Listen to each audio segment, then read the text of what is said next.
রাতের বেলায় বয়ান করে মাদ্রাসায় ঢুকলাম। রাত্র তখন 3টা বাজে। আমি মাদ্রাসায় ঢোকার পরে আমার মাদ্রাসার বিল্ডিং এর সামনে দিয়ে আমি একটু পায়চারি হাঁটাহাঁটি করি, এটা আমার অভ্যাস। দেখি ছাত্রদের কোনো সমস্যা আছে কিনা।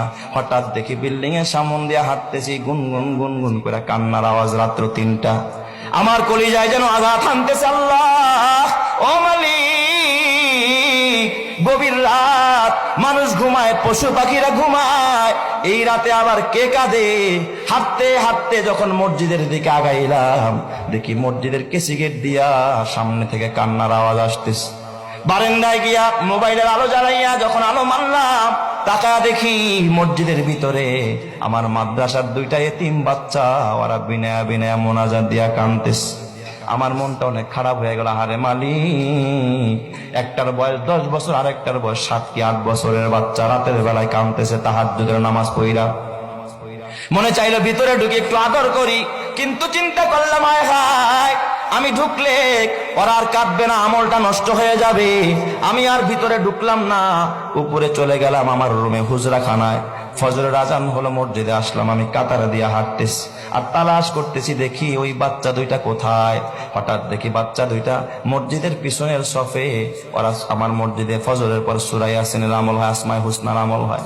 ওই বাচ্চা 2টা সূরা ইয়াসিন পড়তেছে। আমি একটা ছেলের মাথায় হাত দিয়া বললাম, বাজান, দোয়া শেষ হইলে তোমরা 2জন আমার রুমে আসবা, তোমাদের সাথে আমার পার্সোনাল কিছু কথা আছে। ওরা 2জন দোয়া শেষ করে আমার রুমে গেছে। আমি কাছে বসাইতে চাইলাম খাটের ভিতর, আমার সাথে বসলো না। ছাত্ররা ওস্তাদের খাটে বসে না, আমার পায়ের সামনে বসেছে। বড় ছেলেটা বয়স 10 বছর হবে, ছোটটার বয়স 7 কি 8 বছর। জিজ্ঞাসা করলাম মাথায় হাত দিয়া, বাজান, রাতের বেলায় তোমাদের 2জনকে কাঁদতে দেখছি, কারণটা কি খুলে বলো। বড় ছেলেটাই জিজ্ঞাসা করার সঙ্গে সঙ্গে তাকায় দেখি হাউমাউ করে কাঁদতেছে, গাল বায়া বায়া পানির ফোঁটা পড়তেছে।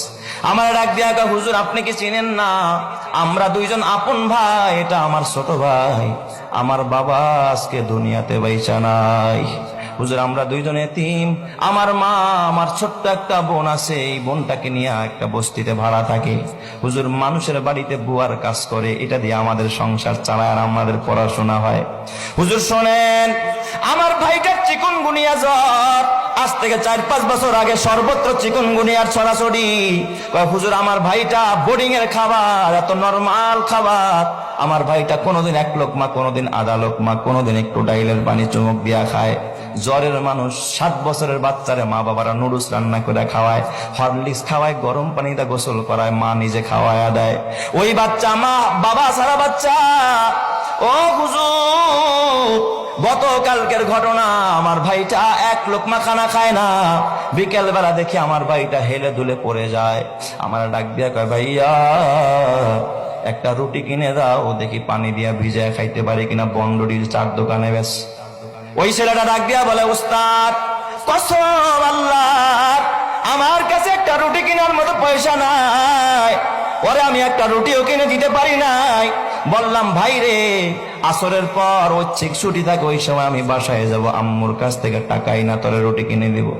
আমি আসরের নামাজ পড়ে দৌড়াদৌড়ি কইরা বাসায় গেলাম। ওই বস্তির ভিতরে যায় দেখি আমার মা ঘরে পড়া, আমার ছোট্ট বোনটা মায়ের পাশে কাঁদতেছে। ডাক দিয়া বললাম, মা, কিছু টাকা দিবানি, ওর তো অসুস্থ, ওর একটা রুটি কিনে দিতে হবে।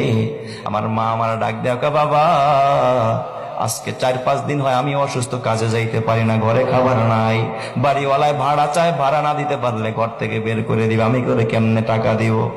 হুজুর, আমার মা আমার টাকা দিতে পারে নাই। আমি যখন খালি হাতে মাদ্রাসায়, আমার ভাইটা গোটা বিকাল কাঁদতে কাঁদতে বালিশ ভিজায় ফেলছে। হুজুর, আমাদের দেখার কেউ নাই। আমার বাবা যদি বেঁচে থাকতো, আমার বাবা আমাদের পাশে এসে দাঁড়াইতো, আমাদের খোঁজ খবর নিত। এই কথা শুইরা বাবা চোখের পানি রাখতে পারি না।